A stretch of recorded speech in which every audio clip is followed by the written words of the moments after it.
الله نحمده ونستعينه ونستغفره ونؤمن به ونتوكل عليه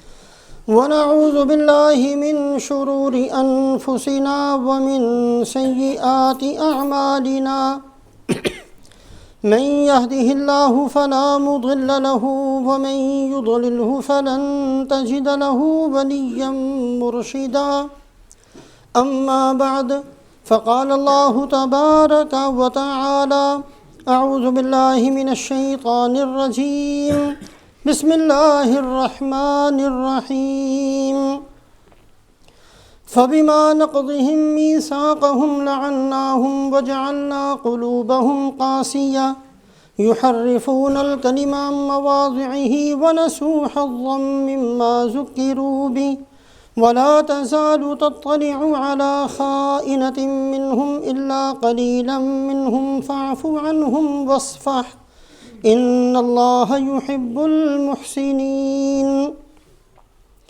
وعن عبد الله بن عمرو رضي الله تعالى عنه قال قال رسول الله صلى الله عليه وسلم لَيَأْتِيَنَّ عَلَى أُمَّتِي كَمَا أَتَى عَلى بَنِي إِسْرَائِيلَ حَذْوَ النَّعْلِ بِالنَّعْلِ حَتَّى إِنْ كَانَ مِنْهُمْ مَنْ أَتَى أُمَّهُ عَلَانِيَةً لَكَانَ فِي أُمَّتِي مَنْ يَصْنَعُ ذَلِكَ وَإِنَّ بَنِي إِسْرَائِيلَ تَفَرَّقَتْ عَلى 72 مِلَّةً وَتَفْتَرِقُ أُمَّتِي على 73 مِلَّةً كلهم في النار إلا ملة واحدة قالوا من هي يا رسول الله قال ما أنا عليه وأصحابي أو كما قال رسول الله صلى الله عليه وسلم۔ ایک معمولی اور ایک ادنا مسلمان ہونے کی حیثیت سے ہم سب اس بات کو جانتے ہیں کہ اللہ کی نافرمانی، کفر، گمراہی کسی بھی علاقے میں ہو اور کسی بھی صورت میں ہو اور کسی بھی زمانے کے اندر ہو، اللہ پاک کو ناگوار ہے، ناپسند ہے۔ لیکن وہ گمراہی اور وہ کفر اور وہ نافرمانی جو ہدایت کے بعد اختیار کی جائے وہ اللہ پاک کو بہت زیادہ ناگوار ہے۔ اس لیے اللہ رب العزت نے ان افراد کا بھی عبرت کے لیے قرآن میں ذکر فرمایا اور ان اقوام کا بھی عبرت کے لیے قرآن میں ذکر فرمایا جن کو اللہ نے ہدایت دے دی تھی لیکن انہوں نے گمراہی کو اختیار کیا۔ اللہ نے ان کو اپنا تقرب نصیب فرما دیا تھا لیکن انہوں نے اللہ سے دوری کو اختیار کیا۔ اللہ پاک نے ان کو اپنے دوستوں میں شمار کر لیا تھا لیکن انہوں نے اللہ سے دشمنی کو اختیار کر لیا۔ ہدایت کے بعد گمراہی کو اختیار کر لینا، جان لینے کے بعد اس پر عمل نہ کرنا، ایمان کے بعد کفر کو اختیار کرنا، یہ اللہ رب العزت کو سب سے زیادہ ناگوار اور سب سے زیادہ مبغوض اور مکروہ چیز ہے۔ افراد کو بھی اللہ پاک نے ذکر فرمایا۔ ابلیس، شیطان، پوری زمین پر ایک بالشت جگہ بھی ایسی نہیں جہاں اس نے سجدہ نہ کیا ہو۔ اس کی عبادت کی کثرت کو دیکھ کر فرشتوں نے درخواست کی کہ اے اللہ اس کو زمین سے اٹھا کر آسمانوں پر بلا لیا جائے۔ فرشتوں کے ساتھ رہے، اللہ پاک نے ملائکہ کی درخواست کو قبول فرما کر ابلیس کو زمین سے اٹھا کر آسمانوں پر لے جایا گیا۔ لیکن جب اس نے اتنا کچھ دیکھ لینے کے بعد اللہ کی نافرمانی کو اختیار کیا تو کیا انجام ہوا؟ دنیا کے اندر کیا اللہ پاک نے اس کو عبرت کا نشان بنایا؟ ہر آدمی اس پر لعنت بھیجتا ہے۔ اسی طریقے سے بلعم بن باعورہ بنی اسرائیل کے اندر ایک فرد ہے، اتنا تقرب حاصل ہوا کہ مستجاب الدعوات بنا دیا گیا، جو دعا مانگے قبول۔ اللہ خود فرماتے ہیں وَاتْلُ عَلَيْهِمْ نَبَأَ الَّذِي آتَيْنَاهُ آيَاتِنَا، اے محمد صلی اللہ علیہ وسلم اپنی امت کو اس بدبخت کا حال سنائیں جس کو ہم نے اپنا علم دیا تھا۔ اتنا اونچا درجہ اللہ نے دیا، لیکن دنیا کے چند ٹکوں کے لیے اللہ پاک کے دربار کو چھوڑ دیا، اور پھر اللہ پاک نے دنیا کے اندر اس کو عبرت کا نشان بنایا، اور قرآن کے اندر اللہ فرماتے ہیں کہ میں نے اس کو کتے کی طرح بنا دیا جو ہر وقت ہانپتا رہتا تھا۔ سامری حضرت موسیٰ علیہ السلام کے ساتھیوں میں سے تھا، اور اس کا خود کا نام بھی موسیٰ تھا، اور یہ اسی سال پیدا ہوا جس سال فرعون کی طرف سے اعلان تھا کہ ہر پیدا ہونے والے بچے کو ذبح کر دیا جائے۔ اس کی ماں اس خوف سے کہ فرعون کے سپاہی آئیں گے اور میرے آنکھوں کے سامنے میرے بیٹے کو ذبح کر دیں گے، لہٰذا اس کو اٹھا کر پہاڑ کی ایک غار میں رکھا ہے کہ مر جائے گا بھوک سے لیکن میری آنکھوں کے سامنے ذبح تو نہیں ہوگا۔ اللہ پاک نے حضرت جبرائیل علیہ السلام سے پرورش کروائی۔ جبرائیل علیہ السلام آتے تھے، ایک انگلی میں سے دودھ نکلتا، ایک میں سے شہد نکلتا۔ جبرائیل علیہ السلام کے مبارک ہاتھوں سے یہ بدبخت پلا، لیکن بعد میں اللہ پاک نے جو موسیٰ علیہ السلام کی اطاعت اور فرما برداری کے بعد بہت اونچا درجہ دیا، لیکن اس نے گمراہی کو اختیار کیا، بنی اسرائیل کو بھی گمراہ کیا۔ اللہ پاک نے کیا انجام دنیا کے اندر بنا دیا، اذهب ان تقول لا مساس۔ اللہ فرماتے ہیں کہ اس کو یہ عذاب دیا گیا کہ جو اس کو ہاتھ لگا دے پھر بھی اسی کو بیماری ہوتی تھی، اور یہ کسی کو ہاتھ لگا دے تو پھر بھی اس کی بیماری بڑھ جاتی تھی۔ تو اللہ رب العزت نے ان افراد کو بھی ذکر کیا ہے۔ قارون کا ذکر فرمایا۔ قارون تورات کا حافظ تھا۔ پچھلی کتابوں کے حافظ نبی ہوتے تھے، بہت کم ہوتے تھے کہ کوئی امت میں سے کوئی حافظ بنا ہو۔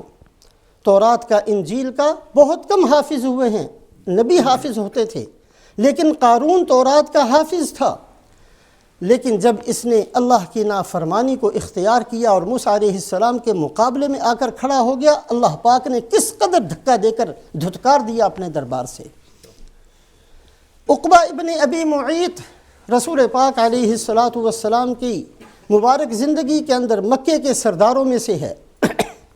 اس کی عادت تھی سفر میں جاتا، سفر سے واپس آتا تو پورے مکے والوں کی دعوت کیا کرتا، سب کو اپنے گھر بلاتا۔ سفر سے واپس آیا، سارے مکے والوں کی دعوت کی۔ رسول پاک علیہ السلام بھی وہاں سے تشریف لے جا رہے تھے، آپ کو بھی اپنے گھر بلایا۔ آپ صلی اللہ علیہ وسلم نے فرمایا کہ میں تیرا کھانا اس وقت کھاؤں گا جب تو لا الہ الا اللہ پڑھ لے گا، ورنہ میں نہیں کھاتا۔ اس زمانے کے اندر اس کو بے عزتی سمجھی جاتی تھی کہ ایک آدمی ہمارے گھر میں آئے اور بھوکا چلا جائے، لوگ کیا کہیں گے کہ یہ کیسا آدمی ہے کہ ایک مہمان اس کے گھر میں آیا اور بھوکا چلا گیا۔ اس نے بہت منت خوشامد کی، جی آپ میرا کھانا کھا لیں۔ آپ نے فرمایا کہ جب تک لا الہ الا اللہ نہیں پڑھو گے میں کھانا نہیں کھاؤں گا۔ اس نے لا الہ الا اللہ پڑھ لیا۔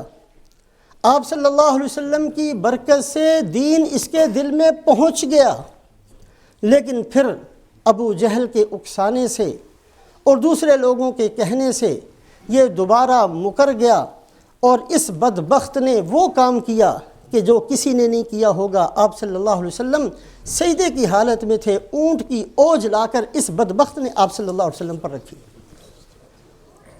امت مسلمہ کے علماء اس پر متفق ہیں۔ اکثر علماء کی رائے یہ ہے کہ اس امت کا سب سے بڑا بدبخت عقبہ ابن ابی معیط ہے۔ کچھ حضرات کی رائے ہے کہ ابو جہل سب سے بڑا بدبخت ہے، اور ان کی دلیل یہ ہے کہ آپ صلی اللہ علیہ وسلم نے فرمایا کہ ہر امت کے اندر ایک فرعون ہے، اور میری امت کا فرعون ابو جہل ہے۔ آپ صلی اللہ علیہ وسلم کے اس فرمان کی وجہ سے ابو جہل سب سے بڑا بدبخت ہے اس امت کا، لیکن اکثر علماء کرام فرماتے ہیں کہ اس امت کا سب سے بڑا بدبخت عقبہ ابن ابی معیط ہے، اس لیے کہ ابو جہل بہت بڑا کافر تھا، لیکن کبھی اس نے بدتمیزی کے حد تک آگے نہیں بڑھا تھا، ہاتھ نہیں اٹھایا تھا، سیاسی طور پر لوگوں کو اکسایا کرتا تھا۔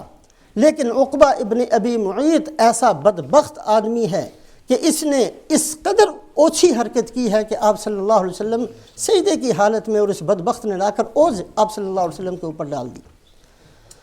اس کے بارے میں اللہ نے قرآن اتارا، یوم یعض الظالم علی یدیہ یقول یا لیتنی اتخذت مع الرسول سبیلا یا ویلتی لیتنی لم اتخذ فلانا خلیلا لقد اضلنی عن الذکر بعد اذ جاءنی وکان الشیطان للانسان خذولا۔ اللہ فرماتے ہیں قیامت والے دن یہ اپنے ہاتھ کو جب چبائے گا تو پورا ہاتھ چباتا چلا جائے گا اور چیخ چیخ کر کہے گا کہ کاش وہ کتنا اچھا میری زندگی کا دن تھا جب میں نے رسول پاک علیہ الصلاۃ والسلام کا کلمہ پڑھا تھا، کاش میں اسی پر قائم رہتا اور میں شیطان کی بات کو نہ مانتا، میں اپنے دوستوں کی بات کو نہ مانتا، میں ایمان لانے کے بعد دوبارہ کفر کو اختیار نہ کرتا۔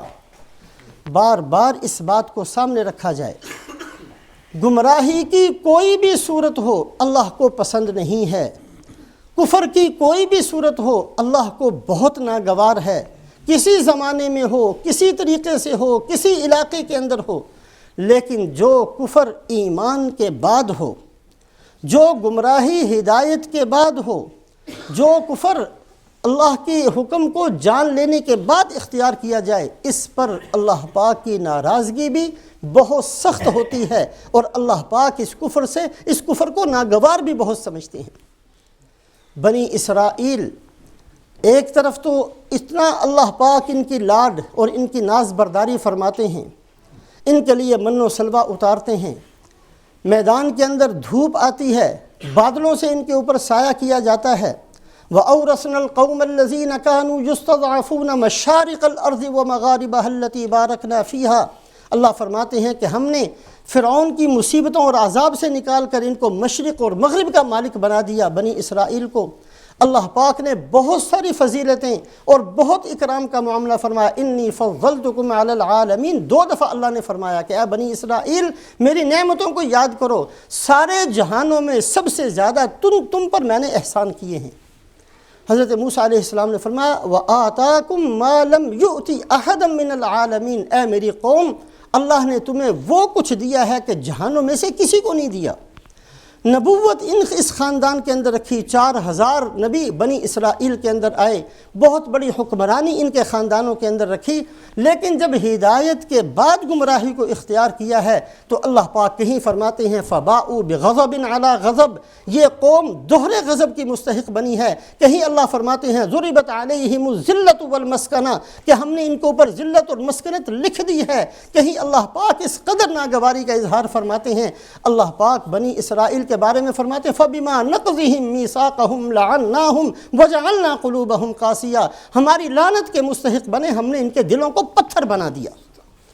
ایک نہیں قرآن بھر دیا ہے اللہ پاک نے اپنی ناراضگی کے اظہار سے، اور اللہ پاک نے بنی اسرائیل کے کفر کے بعد کیا کچھ ان کے ساتھ کیا ہے قرآن کے اندر اللہ نے بہت تفصیل کے ساتھ بیان فرمایا۔ کفر کوئی بھی ہو اللہ کو بہت برا لگتا ہے، لیکن جان لینے کے بعد کفر اختیار کر لینا، ہدایت دیکھ لینے کے بعد پھر گمراہی کو اختیار کر لینا، اللہ کی رضا کو جان لینے کے بعد پھر اللہ کی دشمنی کو مول لینا، یہ انسان کو اللہ کی نگاہ سے ایسا گراتی ہے کہ اللہ پاک اس بدبخت کو لوگوں کی نگاہ سے بھی گرا دیتے ہیں۔ ہماری بہت بڑی ضرورت، بلکہ ہماری سب سے بڑی ضرورت یہ ہے، اللہ نے اپنے فضل سے اپنے کرم سے ہمیں کلمہ لا الہ الا اللہ نصیب فرمایا، مسجدوں میں آنے والا بنا دیا، اپنے سامنے سر جھکانے والا بنا دیا، اپنی باتیں سننے سنانے والا بنا دیا، قرآن پڑھنے اور پڑھانے والا ہمیں بنا دیا۔ اللہ کا بہت بڑا کرم اور احسان ہے۔ ہماری سب سے بڑی ضرورت یہ ہے کہ ہم جب دنیا سے جائیں تو ہدایت کے ساتھ جائیں، دنیا سے جائیں تو ایمان کے ساتھ جائیں، مریں تو ایمان کے اوپر ہمارا خاتمہ ہو۔ یہ کوئی چھوٹی سی بات نہیں ہے، یہ ہماری جتنی ضرورتیں ہیں ان ضرورتوں میں سب سے بڑی ضرورت یہ ہے۔ بغیر گھر کے ہم رہ سکتے ہیں، بغیر پیسوں کے ہماری زندگی گزر سکتی ہے، بھوک سے ہم رہ سکتے ہیں، کنگال ہو کر رہ سکتے ہیں، لیکن خدا نہ کرے کہ ایک آدمی دنیا سے جائے تو کفر کی حالت میں جائے، اس بیچارے کا کباڑہ ہو گیا۔ ہماری سب سے بڑی ضرورت یہ ہے کہ ہمارا خاتمہ ایمان پر ہو۔ کس کا خاتمہ کس حالت میں ہوتا ہے یہ تو اللہ ہی جانتے ہیں۔ حضرت ابو سعید خدری رضی اللہ تعالیٰ عنہ کی ایک بڑی زبردست قسم کی روایت ہے۔ حضرت ابو سعید خدری رضی اللہ تعالیٰ عنہ فرماتے ہیں کہ ایک دفعہ رسول پاک علیہ الصلاۃ والسلام عصر کی نماز کے بعد آپ نے کھڑے ہو کر ہم سے خطاب فرمایا۔ عموماً عادت تھی بیٹھ کر آپ صلی اللہ علیہ وسلم کی بیان فرمانے کی، لیکن اس دن آپ صلی اللہ علیہ وسلم نے قام خطیباً، آپ کھڑے ہوئے اور آپ نے خطبہ دینا، بیان کرنا شروع فرمایا۔ اور یہ ایسا خطبہ تھا اور ایسا بیان تھا کہ حضرت ابو سعید خدری رضی اللہ تعالیٰ عنہ فرماتے ہیں قیامت تک جتنے احوال پیش آنے والے ہیں سب کے سب آپ نے بتائے، جو کچھ اس امت کے ساتھ ہونا ہے، جتنے فتنے آنے ہیں، جتنی مصیبتیں آنی ہیں، جو دنیا کے اندر ہونا ہے قیامت تک، اللہ کے نبی صلی اللہ علیہ وسلم نے اس مجلس کے اندر سب کچھ بیان فرمایا۔ حضرت ابو سعید خدری فرماتے ہیں حفظہ من حفظہ ونسیہ من نسیہ، کسی کو یاد رہا کوئی بھول گیا، لیکن آپ صلی اللہ علیہ وسلم نے اس مجلس میں سب کچھ بیان کیا۔ اور بہت ساری جو باتیں بیان فرمائیں، اس میں ایک بات آپ صلی اللہ علیہ وسلم نے یہ بھی فرمائی، یہ بھی حضرت ابو سعید خدری رضی اللہ تعالیٰ عنہ اسی روایت کے اندر ذکر فرماتے ہیں۔ آپ نے فرمایا کہ بندے چار طرح کے ہوتے ہیں۔ ایک قسم تو یہ ہے یولد مؤمنا ویحیا مؤمنا ویموت کافر ویموت مؤمنا، ایک آدمی پیدا ہوا اللہ کے فضل سے ایمان کی حالت میں، مسلمانوں کے گھر پیدا ہو گیا، زندگی گزری ایمان کے ساتھ زندگی گزری، موت آئی ایمان کے ساتھ موت آئی۔ فرمایا دوسری قسم یہ ہے کہ ایک آدمی کفر کی حالت میں پیدا ہوا، کفر کی حالت میں زندگی گزاری اور کفر کے ساتھ ہی دنیا سے چلا گیا۔ اور ایک آدمی جو بہت بڑا خوش نصیب ہے، یہ وہ بندہ ہے، فرمایا کہ یولد کافرا ویحیا کافرا ویموت مؤمنا، پیدا ہوا کافروں کے گھر میں، کفر کی حالت میں پیدائش ہوئی، کفر کے ساتھ ہی ساری زندگی گزری، لیکن اللہ پاک کو اس کی کوئی چیز پسند تھی، اللہ پاک نے ایمان اس کو نصیب فرما دیا اور ایمان کے ساتھ اس کا خاتمہ ہوا، اخیر کے اندر اللہ نے اس کو ہدایت دے دی۔ غزوہ احد میں رسول پاک علیہ الصلاۃ والسلام جب تشریف لے گئے، مکے والوں میں سے ایک آدمی جو بڑا جاں باز قسم کا آدمی تھا، اسیرم اس کا نام، وہ بھی مکے والوں کی طرف سے صحابہ کے مقابلے میں لڑائی کرتے ہوئے اللہ پاک نے اس کے دل کو بدل دیا اور وہ فوری طور پر آپ صلی اللہ علیہ وسلم کی خدمت میں حاضر ہو کر مسلمان ہوا، پھر مسلمانوں کی طرف سے مقابلے کے اندر گیا، شہید ہو گیا۔ آپ صلی اللہ علیہ وسلم نے فرمایا کہ میں اسیرم کو جنت میں دیکھ رہا ہوں، حالانکہ اس نے ایک نماز بھی نہیں پڑھی، نماز کا وقت ہی نہیں آیا، شہید ہوا، ساری زندگی کفر کی حالت میں گزری ہے، ولادت کفر کافروں کے گھر میں ہوئی ہے، اللہ نے ہدایت دے دی، ایمان کے ساتھ دنیا سے چلا گیا۔ یہ بہت بڑا خوش نصیب ہے۔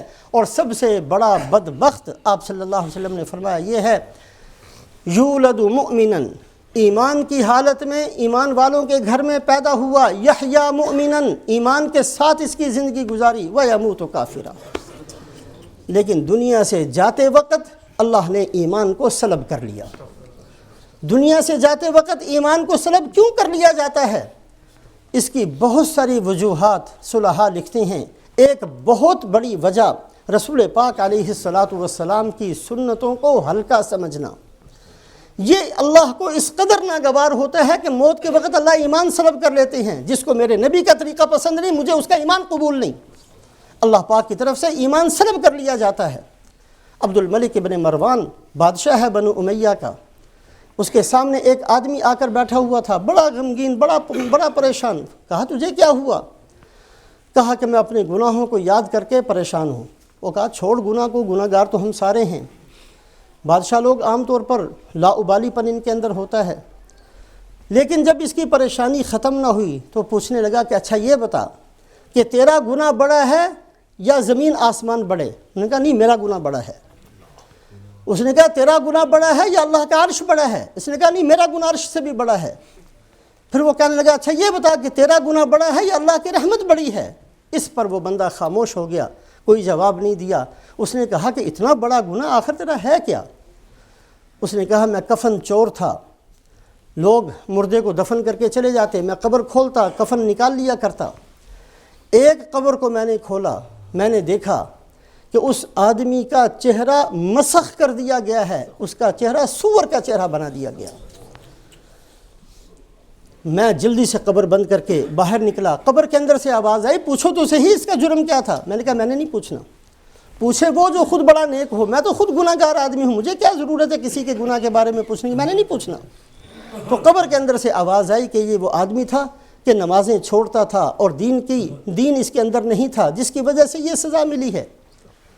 کہا پھر میں نے کفن چوری کو نہیں چھوڑا، یہ کام پھر بھی کرتا رہا۔ ایک اور قبر کو میں نے کھولا، میں نے دیکھا کہ وہ آگ سے بھری ہوئی ہے، میں نے جلدی سے اس کو بند کیا، نکل کر بھاگنے لگا۔ قبر سے آوازیں پوچھتے نہیں کہ اس کا جرم کیا ہے، میں نے کہا میں نے نہیں پوچھنا، اس لیے کہ پوچھے وہ جو خود نیک ہو، میں تو خود بڑا گناہ گار آدمی ہوں، مجھے کوئی ضرورت نہیں پوچھنے کی۔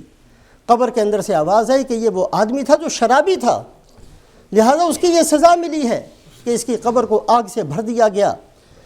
کہا پھر میں نے ایک قبر کو کسی وقت کھولا، یہ کام پھر بھی میں نے نہیں چھوڑا، پھر میں نے کھولا، پھر اس کے اندر میں نے دیکھا کہ ایک آدمی کو میخیں گاڑی ہوئی ہیں، اس کے ہاتھ پاؤں جسم میخوں کے ساتھ اس کو ٹھوک دیا گیا ہے۔ میں نے جلدی سے قبر کو بند کیا، جانے لگا، پھر قبر سے آواز ہے پوچھو تو صحیح اس کا کیا جرم ہے۔ میں نے کہا میں نے نہیں پوچھنا، میں نے نہیں پوچھنا، اس لیے کہ میں خود گناہ گار آدمی ہوں۔ تو مجھے قبر کے اندر سے کہا گیا یہ وہ بندہ ہے جو لوگوں کے حق مارتا تھا، اس کا لیا، اس کا دبا لیا، اس کا لیا، اس کا کھا لیا، اس کا لیا، اس کا کھا لیا، اس کا قرضہ لیا واپس نہیں کیا۔ اس کی نگاہ لوگوں کے پیسوں پر ہی ہوتی تھی، حرام لوگوں کے پیسے لے لے کر دباتا رہتا تھا، اس کی سزا ملی ہے۔ کہا پھر بھی میں نے یہ جرم نہیں چھوڑا۔ پھر میں نے ایک اور قبر کو جو کھولا ہے تو میں نے جو حالت دیکھی، میں نے دیکھا کہ اس کا چہرہ قبلے سے بدل دیا گیا۔ مسلمان کتنا ہی گیا گزرا ہو، اگر ایمان کا ذرہ ہے وہ کبھی نہیں چاہے گا کہ میرا خاتمہ کفر پر ہو، گناہ کرتا چلا جائے گا لیکن یہ نہیں چاہے گا کہ خاتمہ کفر پر ہو۔ کہا جب میں نے یہ دیکھا کہ اس کا چہرہ قبلے کی طرف سے بدل دیا گیا، یہ دلیل تھی کہ اس کا خاتمہ ایمان پر نہیں ہے۔ باقی جو دیکھے تھے ان کے اندر ایمان موجود تھا، سزا مل رہی ہے، ہو سکتا ہے جہنم میں پھینک دیا جائے، کبھی نہ کبھی نکال لیا جائے گا۔ اس کو جو میں نے دیکھا ہے کہ اس کا چہرہ بدل دیا گیا، وہیں میں ٹھہر گیا۔ قبر سے آوازیں پوچھتے نہیں کہ اس نے کیا کیا تھا، میں نے کہا ہاں ضرور پوچھتا ہوں، بتاؤ اس کا جرم کیا تھا۔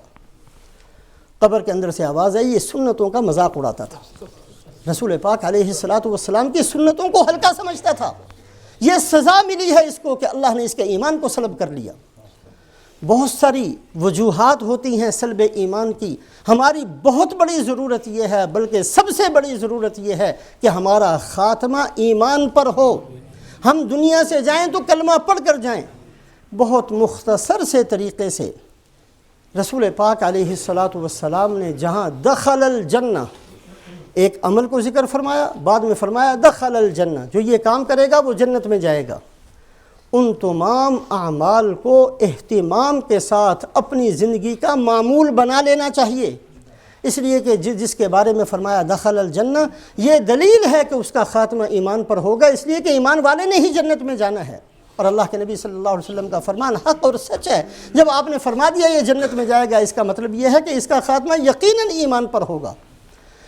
چند مثالیں آپ صلی اللہ علیہ وسلم ایک جگہ فرماتے ہیں کہ جس آدمی نے وہی کہا جو مؤذن کہتا ہے، مؤذن نے کہا اللہ اکبر اللہ اکبر، اس نے کہا اللہ اکبر اللہ اکبر۔ مؤذن نے پھر کہا اللہ اکبر اللہ اکبر، اس نے جواب میں کہا اللہ اکبر اللہ اکبر۔ مؤذن نے کہا اشہد ان لا الہ الا اللہ، اس نے کہا اشہد ان لا الہ الا اللہ۔ مؤذن نے کہا اشہد ان محمد الرسول اللہ، اس نے جواب میں کہا اشہد ان محمد الرسول اللہ۔ مؤذن نے حی علی الصلاۃ حی علی الفلاح کہا، اس نے جواب میں لا حول ولا قوۃ الا باللہ کہا۔ پھر مؤذن نے کہا اللہ اکبر اللہ اکبر، اس نے بھی کہا اللہ اکبر اللہ اکبر۔ پھر مؤذن نے کہا لا الہ الا اللہ، تو اس نے بھی لا الہ الا اللہ کہا، اور لا الہ الا اللہ کہتے ہوئے دل کے اوپر نظر کی کہ واقعتاً اللہ کے علاوہ میرا کوئی معبود نہیں ہے۔ یہ کہتے ہوئے دل کو بھی سمجھایا کہ واقعی اللہ کے علاوہ مجھے کوئی نہیں پالتا، مجھے پالنے والا، میری ضرورتیں پوری کرنے والا، میری عزت اور میری ذلت کا مسئلہ صرف اللہ کے ہاتھ میں ہے۔ یہ جواب دیتے ہوئے لا الہ الا اللہ کہتے ہوئے دل کے اوپر بھی نظر کی۔ جس بندے نے یہ عمل کیا فرمایا دخل الجنہ، یہ آدمی جنت میں چلا جائے گا۔ چھوٹا سا عمل ہے، زندگی کا معمول بنا لینا۔ رسول پاک علیہ الصلاۃ والسلام فرماتے ہیں، حضرت انس رضی اللہ تعالیٰ عنہ فرماتے ہیں، یہ بھی لمبی روایت ہے، انس ابن مالک فرماتے ہیں کہ آپ صلی اللہ علیہ وسلم کی خدمت میں دیہاتی لوگ آیا کرتے اور آ کر سوال کرتے تو ہمیں بڑا اچھا لگتا ہے، اس لیے کہ وہ بے دھڑک پوچھ لیا کرتے تھے اور ہم لوگ بعض دفعہ بڑا جھجکتے تھے پوچھتے ہوئے۔ ایک دیہاتی آئے اور آ کر رسول پاک علیہ الصلاۃ والسلام سے بہت سارے سوالات کیے، زمین کس نے بنائی، آسمان کس نے بنایا، پہاڑ کس نے بنایا، بہت ساری باتیں وہ پوچھتا رہا اور آپ صلی اللہ علیہ وسلم جواب دیتے رہے۔ اخیر میں اس نے جو ہے لا الہ الا اللہ، آپ صلی اللہ علیہ وسلم نے فرمایا اس نے لا الہ الا اللہ پڑھ لیا اور جاتے ہوئے کہنے لگا واللہ والذی بعثک بالحق لا ازید علیہن ولا انقص منہن، اے محمد صلی اللہ علیہ وسلم میں قسم کھاتا ہوں اس ذات کی جس نے آپ کو حق کے ساتھ بھیجا ہے، جو آپ نے فرمایا ہے اس میں میں زیادتی بھی نہیں کروں گا اور اس میں کمی بھی نہیں کروں گا، جو آپ نے فرمایا ہے اسی پر میری زندگی رہے گی، دین کے اندر نہ اضافہ کروں گا نہ دین کے اندر کوئی کمی کروں گا۔ آپ صلی اللہ علیہ وسلم نے فرمایا لئن صدق لیدخلن الجنہ، اگر یہ اپنی بات پر سچا رہا تو ضرور بھی ضرور جنت میں پہنچ جائے گا۔ کیا مطلب؟ زندگی گزارتے ہوئے نہ دین میں اضافہ کرنا ہے نہ دین میں کمی کرنی ہے۔ جو آدمی اس چیز کو اپنا وظیفہ حیات بنائے گا، اللہ کے نبی صلی اللہ علیہ وسلم کے مطابق کے قول کے مطابق وہ انشاءاللہ جنت میں جائے گا، یعنی اس کا خاتمہ ایمان پر ہوگا۔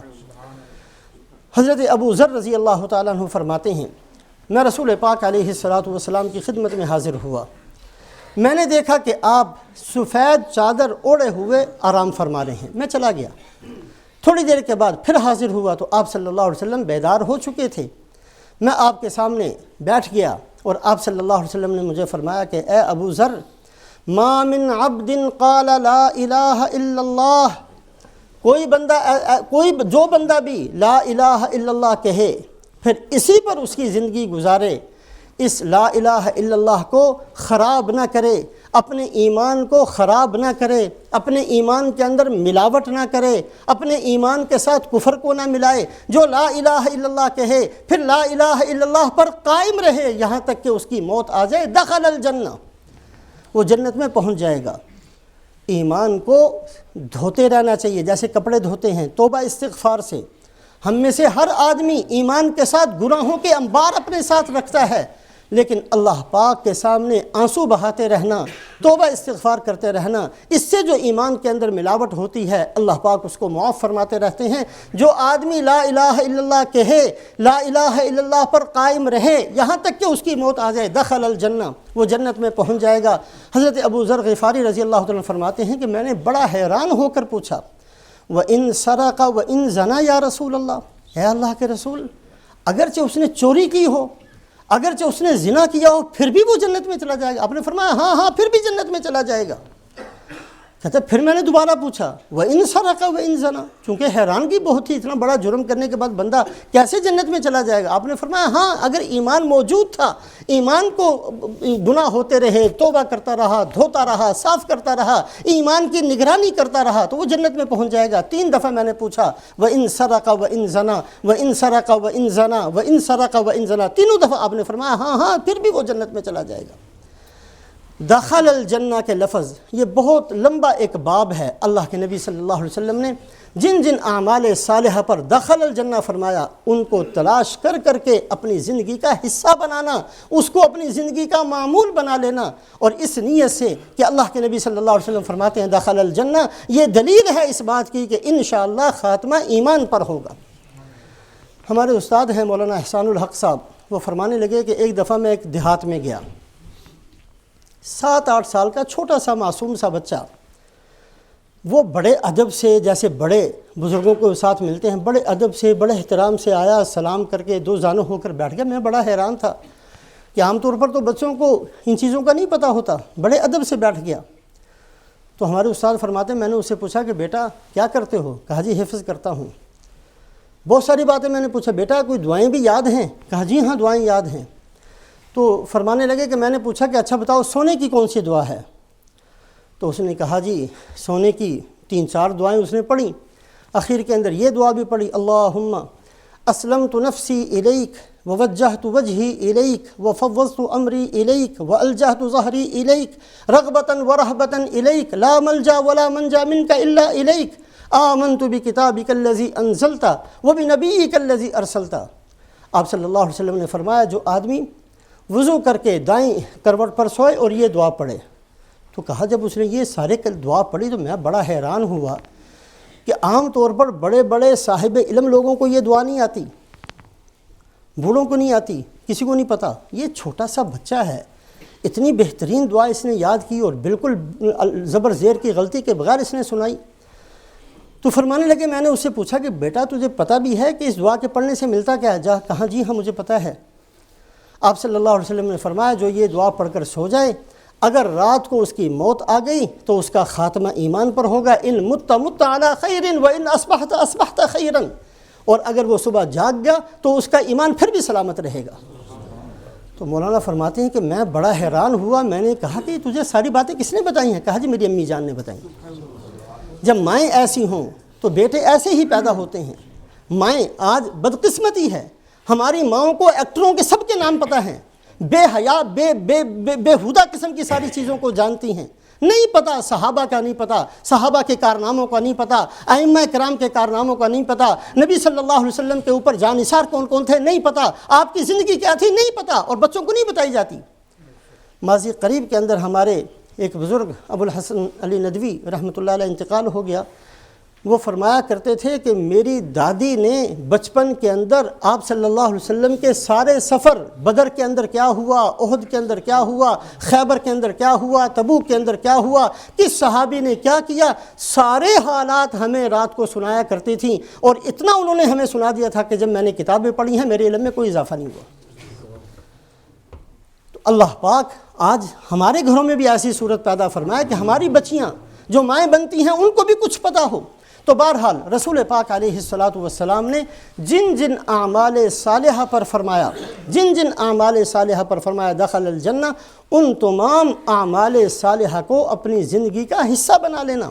آپ صلی اللہ علیہ وسلم تشریف فرما ہیں، ایک جنازہ سامنے سے گزرا، صحابہ فرماتے ہیں فَأَثْنَوْا عَلَيْهَا خَيْرًا، جب جنازہ گزرا لوگوں کی زبان سے اس کے بارے میں اچھے کلمات نکلے۔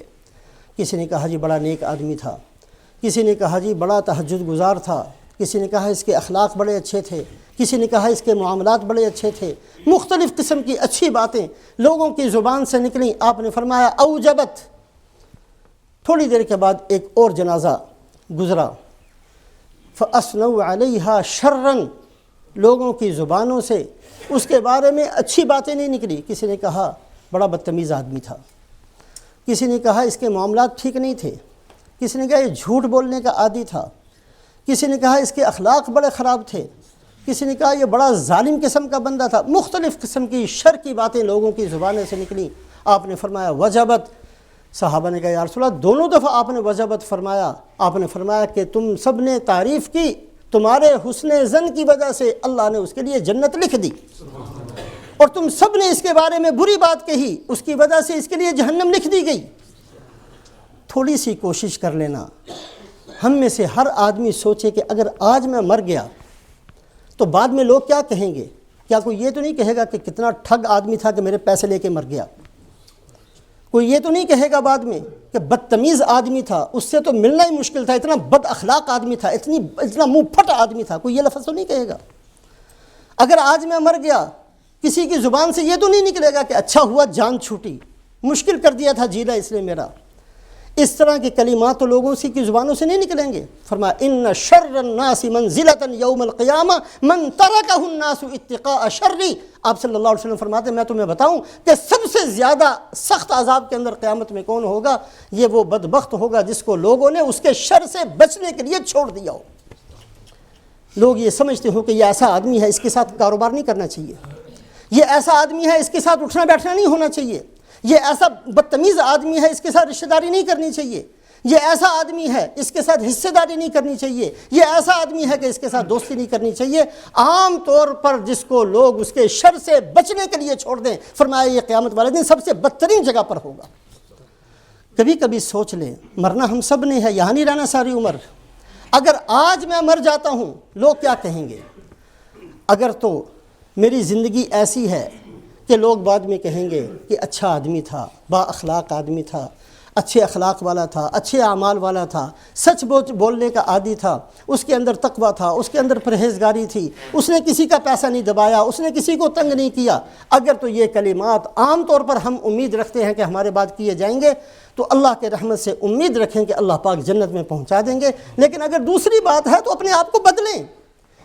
چھوڑ دیں، ہم نے بہت بری زندگی گزار لی ہے، چھوڑ دیں اب، اس لیے کہ قبر ہمارے سامنے ہے اور قبر ہر روز آواز لگاتی ہے کہ میں کیڑوں کا گھر ہوں، میں تنہائی کا گھر ہوں، میں اندھیری کوٹھری ہوں، یہاں تو دنیا کے اندر بڑے لوگوں کے ساتھ چہکتا پھرتا ہے، میرے اندر آ کر اکیلا رہنا پڑنا ہے، یہاں کوئی نہیں ہے دل بہلانے والا، یہاں ماں نے آ کر نہیں پوچھنا کہ بیٹا تجھے کیا مصیبت ہے، یہاں باپ نے آ کر سر کے اوپر ہاتھ نہیں پھیرنا کہ بیٹا کیا ہو گیا تجھے، یہاں چیخنا ہے، چلانا ہے، کوئی سننے والا نہیں ہے، یہاں تو اللہ پاک بھی جو ارحم الراحمین ہے وہ رحم کرنا چھوڑ دیتے ہیں۔